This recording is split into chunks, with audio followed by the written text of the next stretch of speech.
صدقہ اللہ کے راستے میں صدقہ دینا. اللہ کے نبی صلی اللہ علیہ وسلم کے بارے میں کان اجود الناس کہ وہ لوگوں میں سب سے زیادہ صدقہ کرنے والے تھے, سب سے زیادہ بڑے دل کے, اور رمضان کے مہینے میں تو بہت ہی زیادہ صدقہ کیا کرتے تھے, تیز آندھی کی طرح پیسے کو بہایا کرتے تھے, دائیں ہاتھ سے دے رہے ہیں بائیں ہاتھ سے دے رہے ہیں, ہر شخص کو دیتے جا رہے ہیں. ہم لوگ تو تیاری کرتے ہیں نا ساری زندگی شادی کے لیے, پیسے اکٹھے کرتے ہیں, بیٹے کی شادی کرنی ہے, اپنی شادی کرنی ہے, سیو کر کے رکھو پیسے کو.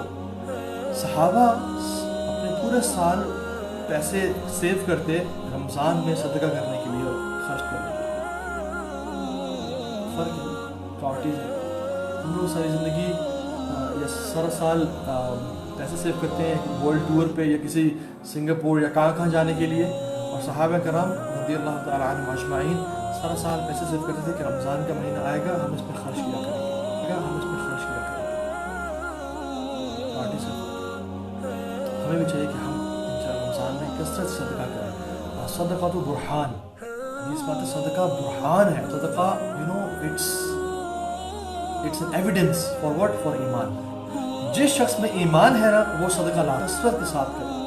قرآن میں اذا جاء احدکم الموت, جب موت کا ٹائم آ جائے گا انسان پہ, قال رب ارجعون, اللہ واپس بھیج دے, لعلی اعمل صالحا فیما, وہ اعمال کروں جو میں چھوڑ چکا ہوں. ایک اور جگہ پہ آتا ہے قال رب ارجعون فاصدق واکن من الصالحین, اللہ مجھے واپس بھیج دے تاکہ میں کیا کروں, صدقہ دوں آپ کے راستے میں. کیونکہ اس کو پتہ ہے کہ جو میں مال بینک بیلنس چھوڑ کے آیا ہوں وہ میں نے صدقہ نہیں دیا کروں.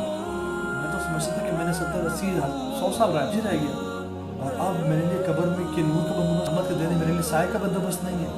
اب میرے لیے کیا چیز نجات کا باعث بنے گی, کیونکہ یہ روز کے جو صدقہ ہے نا, یہ کہا یا اللہ واپس بھیج دے تاکہ میں صدقہ کر کے آتا. کہ نبی صلی اللہ علیہ وسلم کو فرمایا بلال رضی اللہ عنہ کو, بلال غریب تھے, کیا کہا, یا بلال انفق ولا تخشى ذی العرش اقلالا, اے بلال خرچ کر اور مت ڈر کہ عرش کا مالک بھی کہ عرش کا مالک.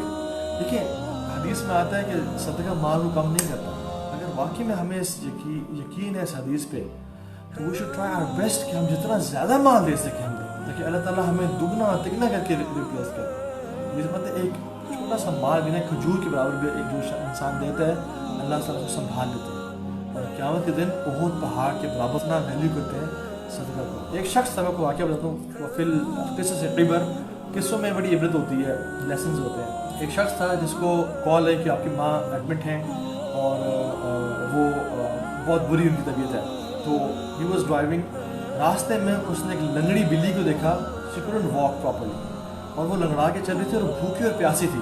تو اس کو رحم آ گیا, اس نے گاڑی روکی, شاپ پہ گیا, پرچیز کیا ملک اور اس کو دودھ پلا دیا, اور ہاسپٹل گیا تو پوچھا میری والدہ کی طرح دونوں کا اوپر ہے. وہ پریشان ہو گیا کہ وہ ایڈمٹڈ ہے. وہ جب گیا تو اس کی والدہ ہوش تھی, اور جیسے ہی وہ پہنچا تو ہوش میں آ گئی اور اسمائل کرنا شروع ہو گئی, اور اسے دیکھ کے بڑے خوش تھیں. تو کہتے کہ آپ والدہ کی طبیعت خراب تھی, آپ تو بڑی بیمار تھے, آپ کو کیا ہو گیا جانے سے؟ کہتی ہیں کہ ابھی میرے خواب میں ایک لنگڑی بلی آئی ہے جو کہ میرے لیے دعا کر رہی تھی, اور اللہ تعالیٰ نے اس کی دعا کو قبول کر کے مجھے شفا. داؤ مرضاکم بصدقہ, اپنے مریضوں کا علاج صدقہ, مریضوں کا علاج, اپنے بیماروں کا علاج صدقہ دے کیا. ہمیں کثرت صدقہ دینا چاہیے. بہت سارے اس طرح کے واقعات ہیں. ایک شخص تھا جس کو کینسر ڈائگنوز ہو گیا, وہ شخص واپس اپنے ملک آیا. وہاں پہ ڈاکٹر نے کہا کہ we don't recommend you to go back to your country. اس نے کہا نہیں, مجھے اپنے I have to meet my family and kids.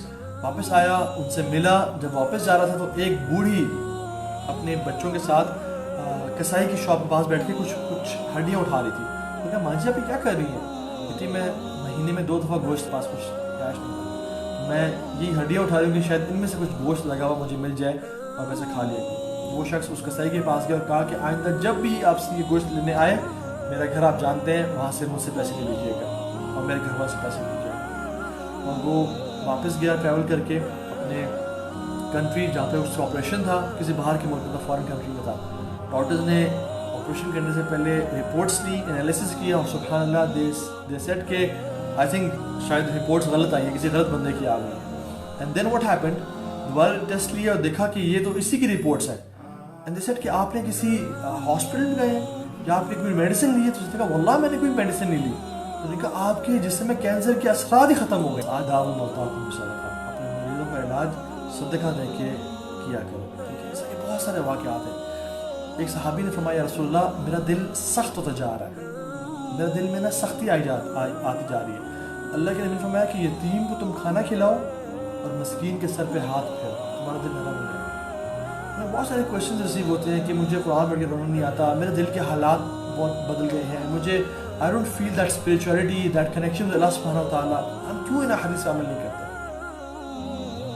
یتیموں کو کھانا کھلائیں، مسکینوں پہ ہاتھ، اپنی زبان پہ کنٹرول رکھیں تاکہ ہمارے اندر بیزاری نہ پیدا ہو، ہمارا رزق کم نہ ہو ان گناہوں کی وجہ سے، اور ہمارے اندر سستی اور کاہلی نہ پیدا ہو اللہ تعالیٰ کے ذکر اور اذکار کرنے کے لیے. ٹھیک ہے، تو انشاءاللہ کریں، چاہے آدھی کھجور دے کیوں نہیں.